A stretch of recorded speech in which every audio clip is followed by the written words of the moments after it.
ভারত পালানোর সময় সীমান্তে আটক সাবেক এমপি ফজলে করিম চৌধুরী। চট্টগ্রাম ৬ রাউজান আসনে আওয়ামী লীগের সাবেক সংসদ সদস্য ফজলে করিম চৌধুরীকে আটক করেছে বর্ডার গার্ড বাংলাদেশের বিজিবি সদস্যরা। আজ বৃহস্পতিবার সকালে বিজিবি সরাইল ব্যাটালিয়নের একটি সূত্র বিষয়টি নিশ্চিত করেছেন। বিজিবি জানিয়েছে, অবৈধভাবে ভারতে পালিয়ে যাওয়ার চেষ্টাকালে ব্রাহ্মণবাড়িয়া জেলার আখাউড়া উপজেলার গাজীর বাজার এলাকা থেকে ফজলে করিম চৌধুরীকে আটক করা হয়। বর্তমানে তিনি বিজিবি হেফাজতে আছেন। তাদেরকে পুলিশের হাতে তুলে দেওয়ার প্রক্রিয়া চলছিল। স্থানীয় সূত্র জানায়, আখাউড়া উপজেলার আবদুল্লাপুর সীমান্ত দিয়ে অবৈধভাবে ভারতে যেতে চাইছিলেন ফজলে করিম চৌধুরী। স্থানীয় একটি পাচারকারী চক্রের সঙ্গে সমঝোতায় ভারতে পালানোর চেষ্টা করেন তিনি। পরে বিজিবি তাদেরকে আটক করে। এই সময় হান্নান ও নাইম নামে আরও দুই যুবককে আটক করা হয়।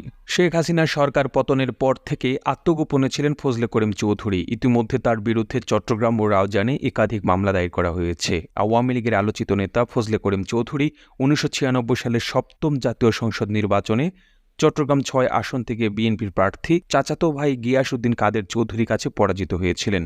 এরপর ২০০১ সালের ৮ম জাতীয় সংসদ নির্বাচনে চট্টগ্রাম ৬ আসন থেকে বাংলাদেশ আওয়ামী লীগের প্রার্থী হিসেবে বিএনপির প্রার্থী চাচাতো ভাই গিয়াসউদ্দিন কাদের চৌধুরীকে পরাজিত করে সংসদ সদস্য নির্বাচিত হন। এরপর ২০১৪, ১৮ এবং ২৪ সালে জাতীয় সংসদ নির্বাচনে তিনি আওয়ামী লীগের প্রার্থী হিসেবে চট্টগ্রাম ৬ আসন থেকে পুনরায় সংসদ সদস্য হিসেবে নির্বাচিত হন। ২০২৪ সালে অসহযোগ আন্দোলনের পর রাষ্ট্রপতি মোহাম্মদ শাহাবুদ্দিন জাতীয় সংসদ বিলুপ্ত করলে তিনি সংসদ সদস্য পদ হারান এবং আত্মগোপনে চলে যান। এই প্রতিবেদনটি ভালো লেগে থাকলে আপনার টাইমলাইনে শেয়ার করুন। একই সঙ্গে আপনি বাংলাদেশের কোন জেলা থেকে ভিডিওটি দেখছেন আমাদের কমেন্ট করে জানান। আমরা পরবর্তী ভিডিওতে আপনাকে ধন্যবাদ জানাতে ভুলব না। আর এতক্ষণ বিশ্ব বাংলার সাথে থাকার জন্য আপনাকে অসংখ্য ধন্যবাদ।